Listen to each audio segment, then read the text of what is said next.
колхознице Бурцевой за высокие удои молока орден Ленина и звание Героя социалистического труда.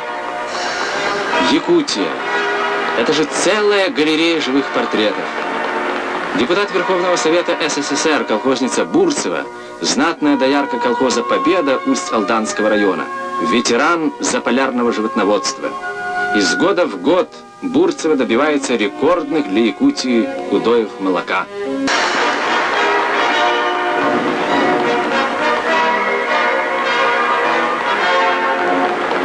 Колхознице Бурцевой за высокие удои молока орден Ленина и звание Героя социалистического труда.